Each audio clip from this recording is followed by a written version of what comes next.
Chordata. आज हम पढ़ने जा रहे हैं कशेरुकी प्राणियों का अध्ययन। हम कशेरुकी प्राणियों के बारे में पढ़ रहे हैं, कॉर्डेट्स एनिमल के बारे में हम स्टडी कर रहे हैं। अब तक हम देख चुके हैं कि जो फाइलम कॉर्डेट्स के जो एनिमल हैं उन्हें हेड, स्कल एंड क्रेनियम की प्रेजेंस या एब्सेंट की बेसिस पर एक्रेनिया और क्रेनिएटा ग्रुप में डिवाइड किया गया है। जो एक्रेनिया जो ग्रुप है उसे प्रोटोकॉर्डेटा भी कहा जाता है। और प्रोटोकॉर्डेट्स के अंदर जो प्रोटोकॉर्डेटा जो फाइलम है उसके अंदर 3 सब फाइलमों को रखा गया है, Hemichordata, urochordata and cephalochordata. Hemichordata की 2 क्लासों के बारे में हम पढ़ चुके हैं कि इसके अंदर 2 क्लासें एंटेरोपन्यूस्टा और टेरोब्रेकिया को रखा गया है, जिसमें हम बेलेनोग्लोसस और सेकोग्लोसस और रैप्डोप्ल्यूरा आदि एनिमल्स के कैरेक्टर्स, डायग्राम आदि को हम देख चुके हैं। आज हम पढ़ने जा रहे हैं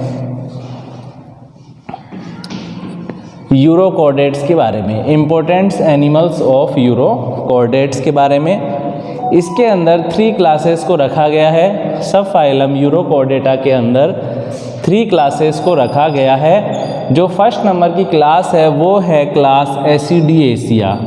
फर्स्ट नंबर की क्लास का नाम है यहाँ पर एसिडिएसिया। और इसके अंदर जो पहला एनिमल्स है वो है एसिडिया। एसिडिया के बारे में हम देखेंगे कि यह सॉलिटरी, सेसाइल, मराइन वाटर में पाए जाते हैं। ये सॉलिटरी अर्थात एकल जीव हैं। ये अकेले ही रहना पसंद करते हैं, किसी चट्टान पर चिपककर अकेले ही रहते हैं। ये सेसाइल होते हैं, स्थानबद्ध होते हैं अर्थात इनके अंदर मूवमेंट नहीं पाया जाता है। ये सेसाइल होते हैं, किसी चट्टान पर, किसी पत्थर या ज़मीन के ऊपर ये चिपक जाते हैं।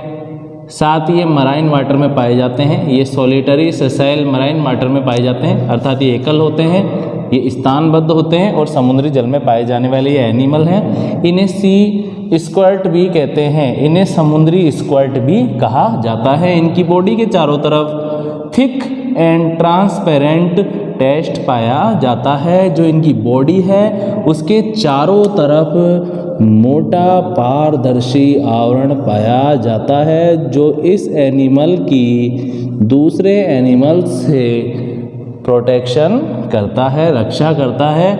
इसमें अनेक स्पीक्यूल्स पाई जाती है। इसकी बॉडी के अंदर अनेकों कंटिकाएँ पाई जाती है। जिस प्रकार हमारी बॉडी के अंदर कैल्शियम कार्बोनेट की बनी हुई बोन्स होती है, जिस प्रकार हमारे बॉडी के अंदर बोन्स का बना हुआ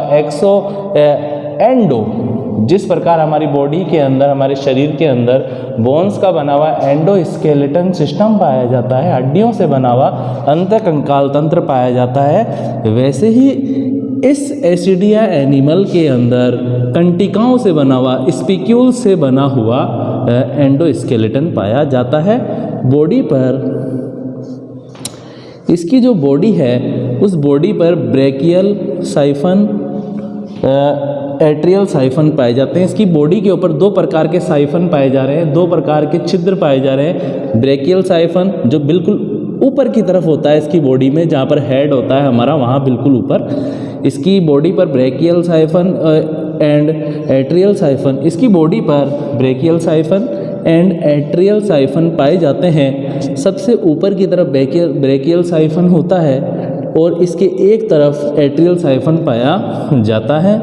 ब्रेकियल साइफन पर माउथ एंड एट्रियल साइफन पर क्लोकल एपरेटर पाए जाते हैं। जो इसका ब्रेकियल जो एपरेटस है या ब्रेकियल जो साइफन है या जो ब्रेकियल छिद्र है, ये माउथ का कार्य करता है। यहाँ पर माउथ पाया जाता है और यहाँ से ही वाटर एंटर करता है इसकी बॉडी में, और वाटर के अंदर होता है इसका न्यूट्रिशन, इसका फूड।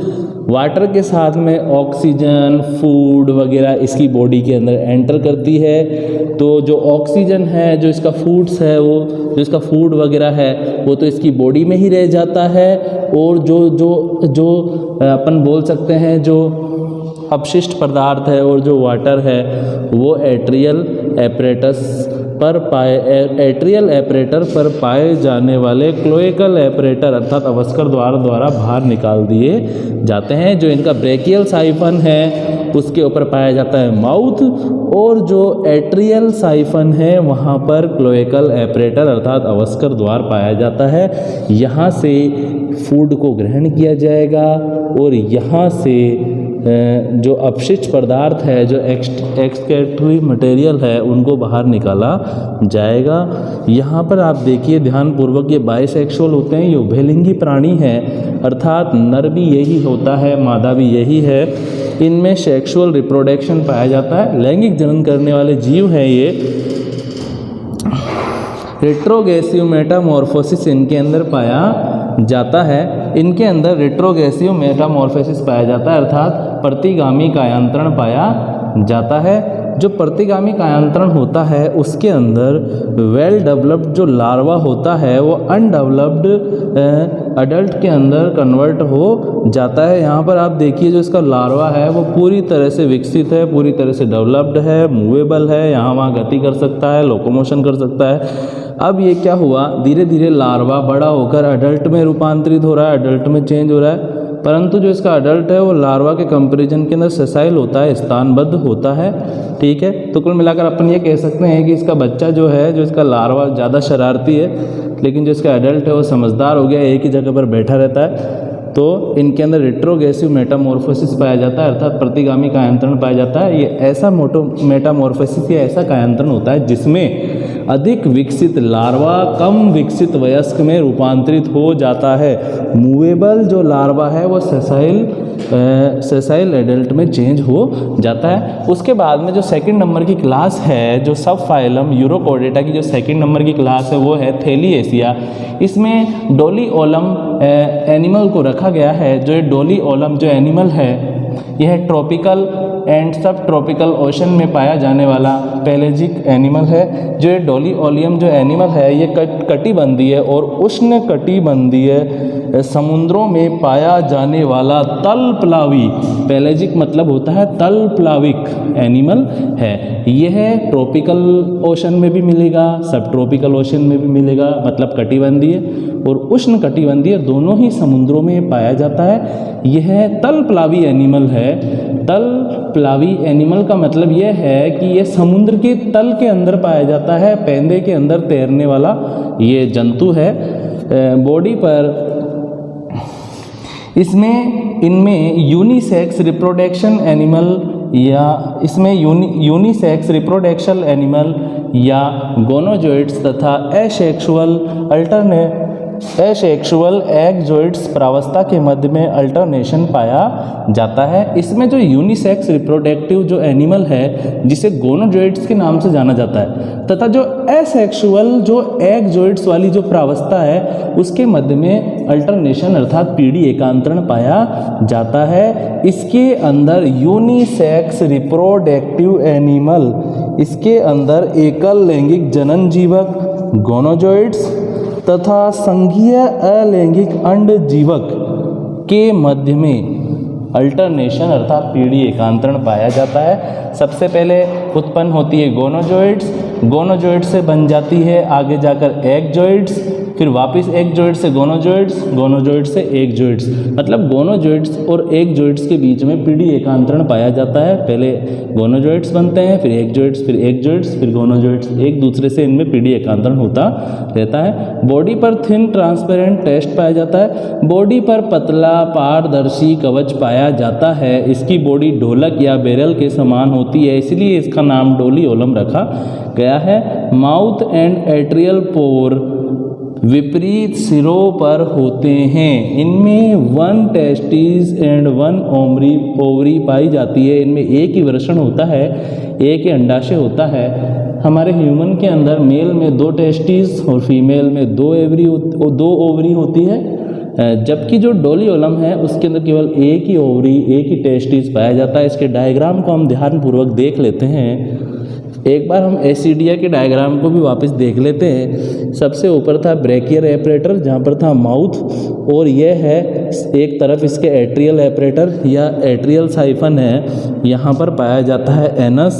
नीचे का जो इसका भाग है वो चट्टानों से चिपकाने में इसकी सहायता करता है। चट्टानों के द्वारा चिपका रहता है। जो इसका नीचे वाला भाग होता है वो फुट या बेस होता है जो चट्टानों से चिपका रहता है। डोलियोलम के बारे में देखिए आप, इसकी बॉडी के जो दोनों तरफ ऊपर और नीचे टेस्ट पाया जाता है, पारदर्शी पतला आवरण पाया जाता है जो इसकी रक्षा करता है, जो इसकी दूसरे एनिमल से रक्षा करता है। इसके सामने इसके एक तरफ इसके बॉडी के आगे की तरफ ब्रेकियल एपरेटस पाया जाता है जिसके द्वारा वाटर, फूड, ऑक्सीजन आदि को ग्रहण किया जा रहा है। जबकि इसके बैक साइड में पीछे की तरफ एट्रियल ओपनिंग पाई जाती है जहाँ से जल को बाहर निकाला जाता है।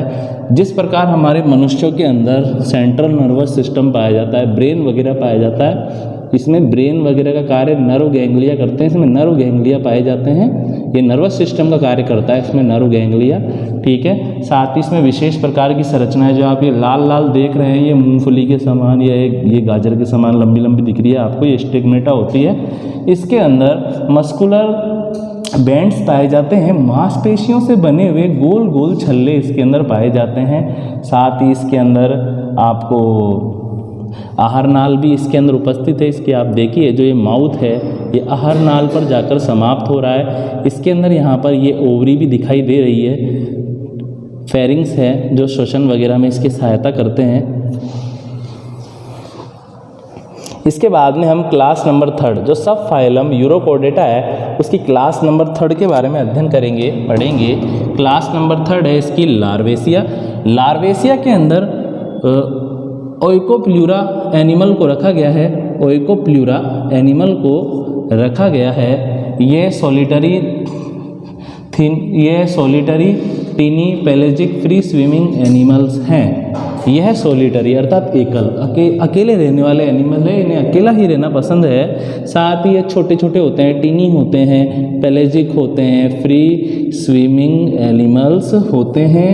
यह जो एनिमल्स है यह एकल होते हैं, साथ ही यह निभय बनाकर रहना पसंद नहीं करते हैं। ये छोटे होते हैं, तलप्लावी होते हैं और स्वतंत्र रूप से तैरने वाले होते हैं। इनकी जो बॉडी है उसके ऊपर ट्रांसपेरेंट पारदर्शी टेस्ट, इनकी बॉडी पर ट्रांसपेरेंट टेस्ट पाया जाता है, पारदर्शी आवरण पाया जाता है जिसे ओइकोप्लास्ट कहते हैं। बॉडी के पिछले भाग पर टेल पाई जाती है। यह भी बाइसेक्सुअल एनिमल है, उभयलिंगी प्राणी है ये। इसमें नियोटेंसी चिर भ्रूणता पाई जाती है अर्थात मेटामॉर्फोसिस एब्सेंट रहता है। लार्वा ऑल लाइफ लार्वा ही रहता है। इसी में ही सेक्सुअल रिप्रोडक्शन की क्षमता उत्पन्न हो जाती है। यहाँ पर हम इस एनिमल के डायग्राम को देखेंगे। जो ये चारों तरफ जो ये पाया जा रहा है वो इसका टेस्ट है, इसका आवरण है जो इसकी रक्षा करता है, इसकी प्रोटेक्शन करता है अदर एनिमल्स से। इसके अंदर यहाँ पर जो इनहेलेंट एपरेटर है ये एक प्रकार से माउथ का कार्य कर रहा है। इसके द्वारा ये वाटर में फूड, ऑक्सीजन वगैरह अंदर जा रही है, ठीक है। यहाँ पर अब आप देखेंगे इसके अंदर फिल्टरिंग एपरेटर भी पाए जाते हैं। जब वाटर अंदर जा रहा है इसकी बॉडी के अंदर इनहेलेंट एपरेटर के द्वारा, तो वाटर के अंदर बहुत से फूड वगैरह के जो पार्टिकल्स हैं वो भी आए हैं और भी जो इसके लिए जो उपयोगी जो चीज़ें हैं वो वाटर के अंदर ही घुलकर मिलकर अंदर आई है। अब क्या होगा, जो इसके लिए जो उपयोगी जो मटेरियल है जैसे फूड वगैरह है वो तो इसकी बॉडी में ही रह जाएगा, लेकिन जो वाटर है वो इस फिल्टरिंग ऑर्गन से फिल्टर होते हुए फिर इसकी बॉडी के अंदर देखिए यहाँ से होता हुआ यहाँ इस एक्सहेलेंट एपरेटर के द्वारा बाहर निकाल दिया जाएगा। मतलब इनहेलेंट एपरेटर के द्वारा वाटर अंदर आ रहा है, फिर वाटर को फिल्टर किया जा रहा है फिल्टरिंग एपरेटर द्वारा। फिल्टर के दौरान फूड को अलग किया जा रहा है, फूड बॉडी के अंदर ही रह जाता है। वाटर जो फिल्टर वाटर है जो फिल्टर होकर बाहर आ गया, ये एक्सहेलेंट एपरेटर के द्वारा बाहर निकल जाता है। इसके अंदर टेल भी पाई जाती है, ठीक है। इसके अंदर देखिए यहाँ पर एक बहुत ही इम्पोर्टेंट बिंदु आया है, इसमें नियोटेंसी पाई जाती है, चिर भ्रूणता पाई जाती है। आपने ये तो सुना ही होगा, जितने भी जो बच्चे होते हैं, जो बेबी होते हैं, वो एक दिन बड़े होकर अडल्ट में ज़रूर कन्वर्ट होते हैं। अभी तक हमने जितने भी एनिमल्स के बारे में पढ़ा उसमें भी देखा कि उसके अंदर लार्वा फेज पाई जा रही थी और लार्वा अडल्ट के अंदर कन्वर्ट हो रहा था। लेकिन एक यही ऐसा एनिमल है जिसके अंदर नियोटेंसिस चिर भ्रूणता पाई जाती है, मतलब इसमें लार्वा उत्पन्न तो होता है परंतु लार्वा के अंदर मेटामॉर्फोसिस नहीं होता है, उसमें कायांतरण नहीं होता है। जो लार्वा है वो पूरी जिंदगी ही लार्वा बना रहता है और लार्वा के अंदर ही लैंगिक जनन करने की क्षमता उत्पन्न हो जाती है। सेक्सुअल रिप्रोडक्शन की जो क्षमता है वो उसके अंदर डेवलप हो जाती है। तो आई होप आपको जो मैंने पढ़ाया है वो समझ में आया होगा। इसके बाद में हम अगली क्लास के अंदर देखेंगे जो सबसे इम्पोर्टेंट जो सब फाइलम है सिफेलोकॉर्डेटा। हम यहाँ पर एक्रेनिएटा जिसके अंदर 3 सब फाइलम को रखा गया है वो हम पढ़ चुके हैं, हेमिकॉर्डेटा, यूरोकॉर्डेटा, सिफेलोकॉर्डेटा। हेमिकॉर्डेटा के बारे में पढ़ चुके हैं हम। फिर दूसरा जो है यूरोकॉर्डेटा, उसके बारे में भी हम पढ़ चुके हैं आज। इसके बाद में हम नेक्स्ट क्लास के अंदर पढ़ेंगे सिफेलोकॉर्डेटा के बारे में। सिफेलोकॉर्डेटा के जनरल कैरेक्टर्स को देखेंगे, इसके अंदर कौन सी क्लास को रखा गया है उसको भी देखेंगे। फिर उसके बाद में हम पढ़ेंगे समूह या ग्रुप क्रेनिएटा के बारे में। Thank you.